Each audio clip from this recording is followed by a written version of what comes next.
আমি আপনাদের খেদমতে আমার খুতবার শুরুতে সূরাতুদ দোহা তেলাওয়াত করেছি।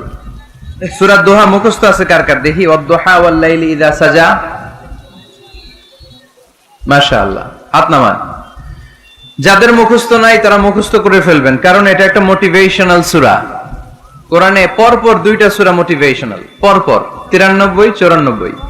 93 নাম্বার সূরার নাম সূরাতুদ দোহা, সূরাটার নাম। 94 নাম্বার সূরার নাম সূরাতু আল ইনশিরাহ। তাহলে আজকে আমরা সূরাতুদ দোহা থেকে শুনবো। সূরাটার নাম হচ্ছে সূরাতু আদ-দোহা। সবাই বলেন তো সূরার নাম কি? মাশাআল্লাহ, এটা কোরআনের 93 নাম্বার সূরা। কত নাম্বার?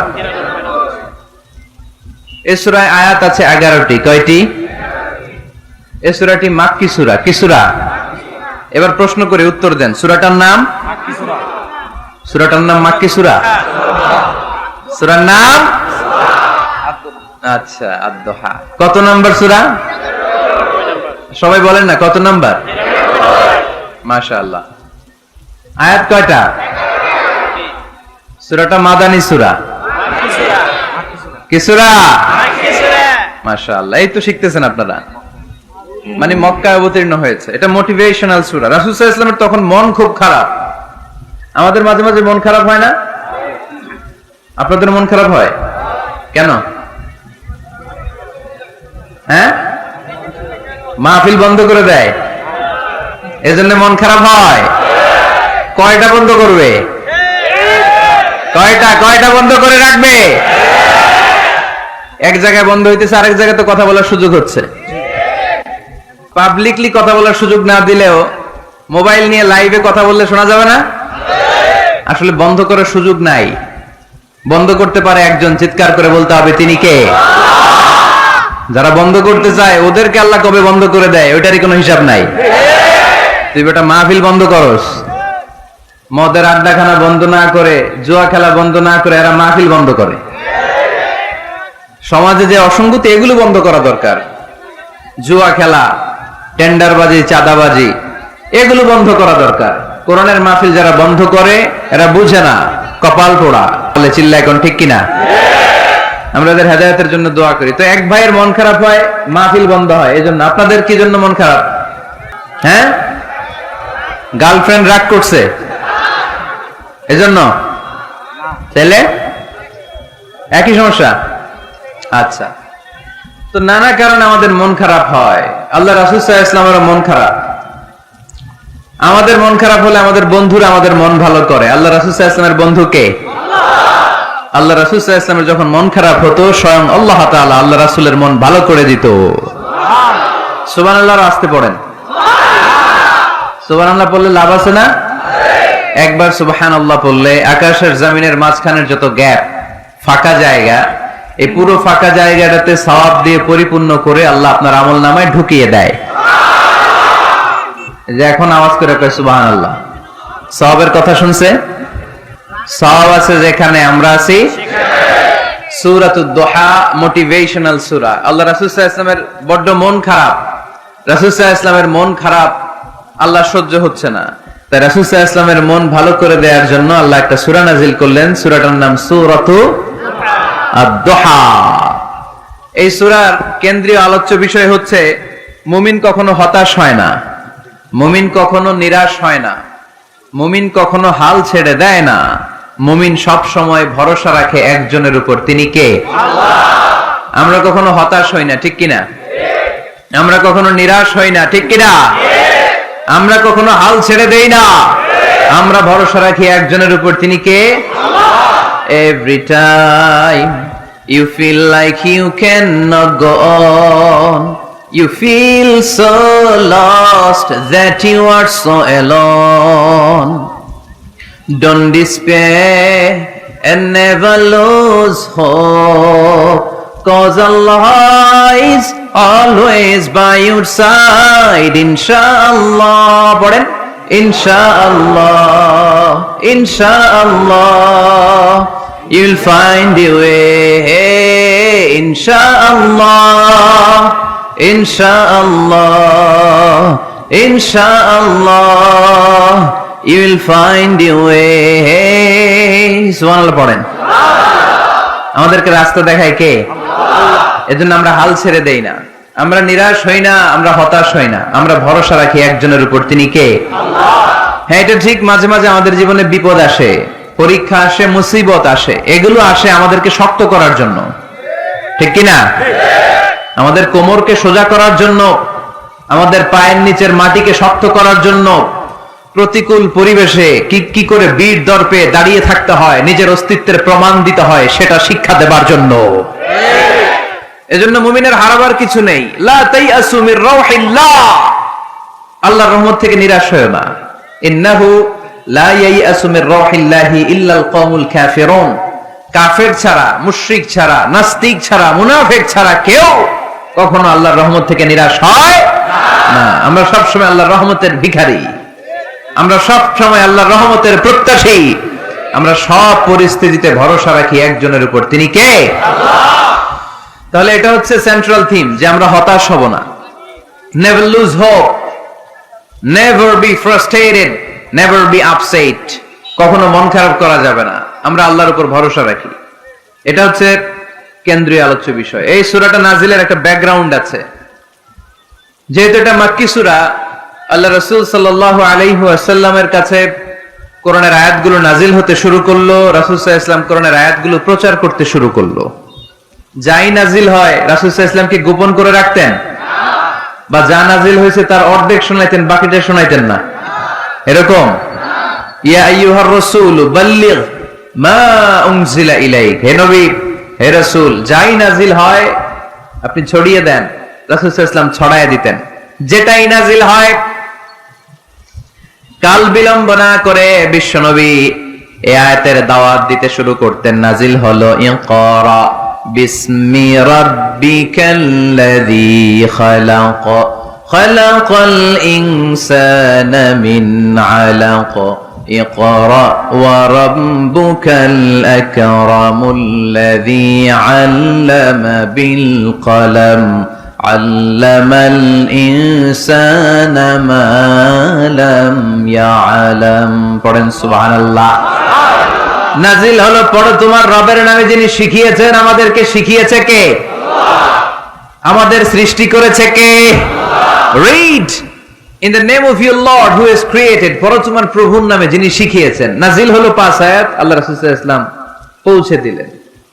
নাজিল হলো ইয়া আইয়ুহাল মুজাম্মিল কুমিল লাইলা ইল্লা কালিলা, বিশ্বনবী পৌঁছে দিলেন। নাজিল হলো ইয়া আইয়ুহাল মুদ্দাসসির কুম ফাআনজির, পৌঁছে দিলেন। যাই আসে পৌঁছে দিতেন, যাই আসে পৌঁছে দিতেন। কিন্তু হঠাৎ করে ওহী আসার ধারাবাহিকতা হুট করে বন্ধ হয়ে গেল, ওহী আর আসে না। ফলে রাসূল সাল্লাল্লাহু আলাইহি ওয়াসাল্লাম নতুন কোন কোরআনের আয়াত মক্কাবাসীদেরকে শোনাতে পারে। মক্কাবাসীরাও এসে রাসূল সাল্লাল্লাহু আলাইহি ওয়াসাল্লামকে খোঁচায়, বলে কি মুহাম্মদ, কিছু বলো না, যে নতুন কিছু শোনাও না, যে এতদিন তো অনেক পটপট করছো, অনেক কথা শোনাইছো, কই তোমার সেই কথা?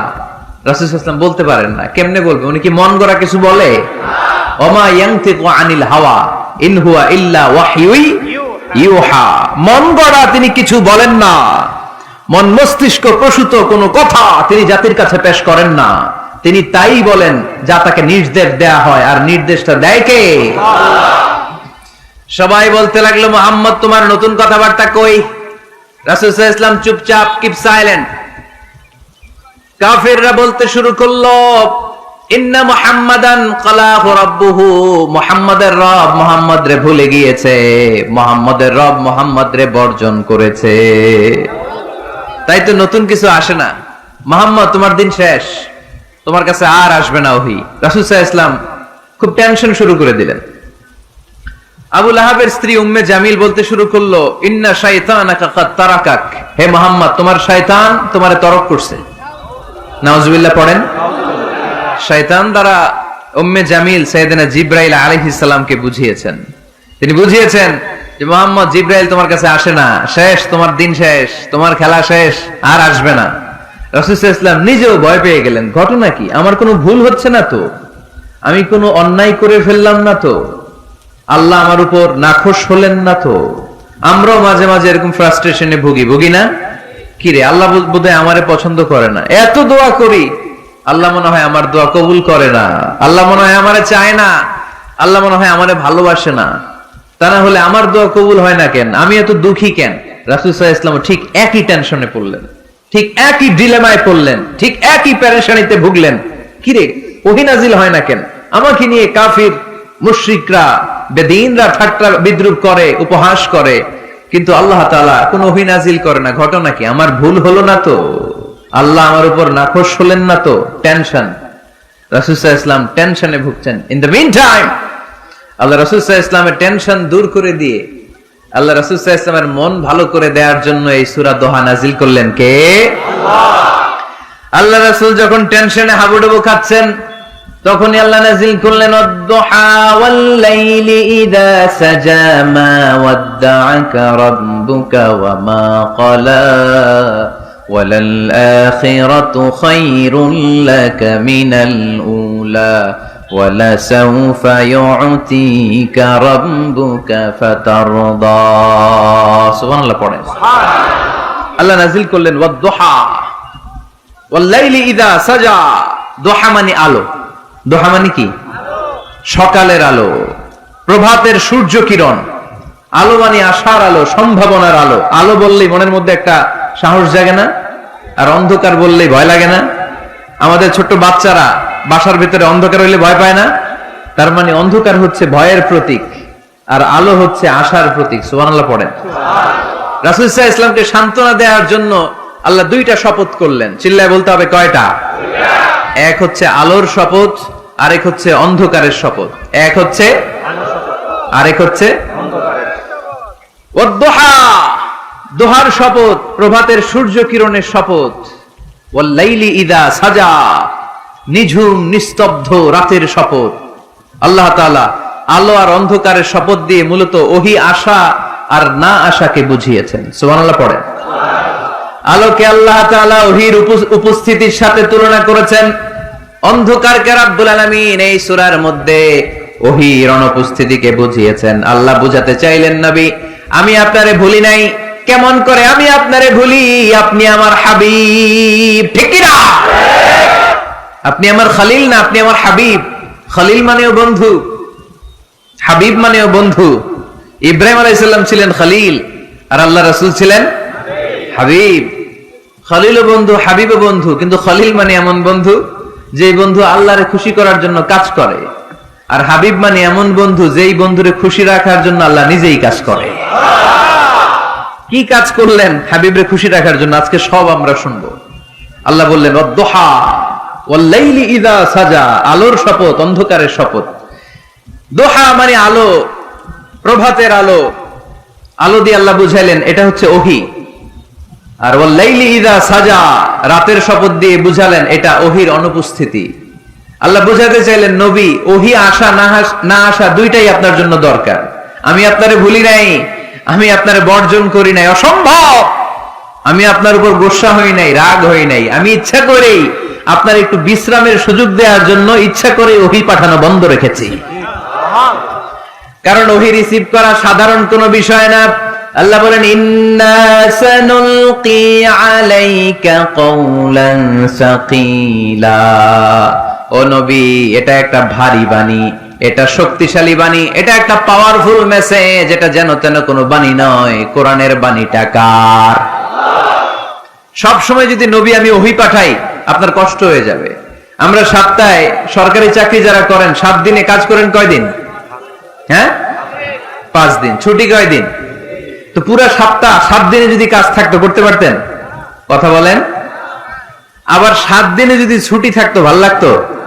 আল্লাহ বুঝাতে চাইলেন নবী লাগাতার যদি ওহী নাজিল করি, এটা রিসিভ করা, এই দাওয়াতটা যথাযোগ্য মর্যাদায় পৌঁছে দেয়া এটা আপনার জন্য কষ্ট হয়ে যাবে। কারণ ওহী এটা সাধারণ কোনো বাণী নয়, এই বাণীটা কার?